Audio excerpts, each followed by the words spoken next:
Jerry Jones versus Micah Parsons, the contract. Chess match. Let's cut through the noise. Jerry Jones wants everyone to believe that dragging his feet on Micah Parsons' contract extension is all about managing the salary cap. But if that were really the case, Parsons would have been locked up long ago. Last offseason, Dallas could have gotten ahead of the market, maybe paying in the $35–36 million per year range. Instead, they waited and waited and waited. Now, after multiple market resets, they're staring at a deal worth $41 million plus annually, potentially making Parsons the richest non-quarterback in NFL history. So when Jerry starts talking about team depth and roster flexibility, fans roll their eyes. This isn't about the cap.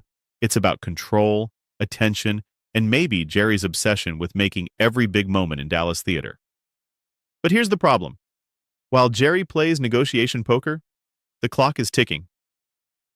Micah Parsons is not just another guy. He is the guy.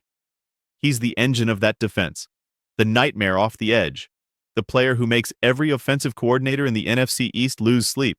Without him, the Cowboys' defense doesn't just take a step back, it crumbles. And let's not forget, Parsons hasn't had a real training camp. No padded practices, no preseason action. If he trots out in week 1 cold, the risk of injury skyrockets. Dallas knows this. Last season already gave them a taste of what life without Parsons looks like, and it wasn't pretty. That's why this entire standoff feels like a dangerous game. Jerry might enjoy the spotlight, but this isn't just about headlines. Parsons is 24, already posting historic numbers, and he knows his value. The longer Jerry waits, the higher the price climbs. At some point, this turns from gamesmanship to recklessness. The expectation around the league? Micah Parsons will be in uniform week 1. Jerry isn't reckless enough to lose his franchise's most important player, but the way Dallas has handled this makes you wonder if they're playing with fire they can't control. Jared Goff, from cast-off to cornerstone. Flip over to Detroit, and the quarterback conversation looks very different. Jared Goff is living proof that one man's outpost can become another man's empire. Shipped out of Los Angeles as part of the Matthew Stafford trade, Goff was dismissed as nothing more than a placeholder. Detroit was supposed to be NFL purgatory. Instead, Goff has turned it into one of the league's best redemption stories. Ask his teammates and you'll hear nothing but respect. David Montgomery says Goff is a dog, driven by self-belief rather than outside criticism. Jahmyr Gibbs calls him the heartbeat of the team, the player without whom the Lions wouldn't be who they are. That's high praise coming from young stars who've seen firsthand how Goff commands the huddle. And let's give him credit, the numbers speak volumes. A career-high 37 touchdowns, second in the NFL in passing yards. Back-to-back NFC North titles. A trip to the NFC Championship game. Detroit isn't just winning, they're relevant. That's Goff's impact. But here's the twist. The challenge only gets harder from here. Offensive coordinator Ben Johnson, the mastermind behind Detroit's explosive scheme, is now gone. Center Frank Ragnow, one of the best in the league and a cornerstone of that offensive line, has retired. Suddenly, the rock-solid protection that helped Goff thrive looks shakier. Yes, Goff has improved at handling pressure. He steps up in the pocket better than ever. But let's be real. It's still not his strength. And with a less stable offensive line, the hits are coming. If Detroit wants to keep climbing, Goff has to prove he can elevate this team even when conditions aren't perfect. The pressure question: Jared Goff or Caleb Williams?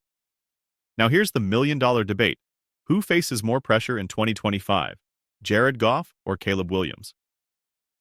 Goff is carrying the weight of expectations. Detroit isn't the lovable underdog anymore. They're a Super Bowl contender. That means every throw, every decision is under the microscope. Anything less than a deep playoff run feels like failure. But Caleb Williams? His pressure is different. It's heavier, historic, generational. The Chicago Bears have spent decades looking for their quarterback savior. They've cycled through bust after bust, disappointment after disappointment, and now they've handed that burden to a 22-year-old. Williams isn't just playing quarterback. He's carrying the ghosts of Chicago's past. The Bears didn't just draft him, they built around him. They upgraded his weapons, they fortified the roster, and most importantly, they landed Ben Johnson, the hottest coaching prospect in football, who turned down other opportunities just to work with Williams. That means there are no excuses left. Last year, we saw flashes of Williams' talent, but also the struggles with fundamentals. This season, it's about proving he can play winning football at the pro level. Chicago fans aren't patient. They're desperate. And if Williams doesn't deliver, the criticism will come fast and loud. So yes, Goff has pressure, a ton of it. But Caleb Williams has the weight of a city, a franchise, and decades of failure resting on his shoulders. That's a different kind of pressure, the kind that defines careers.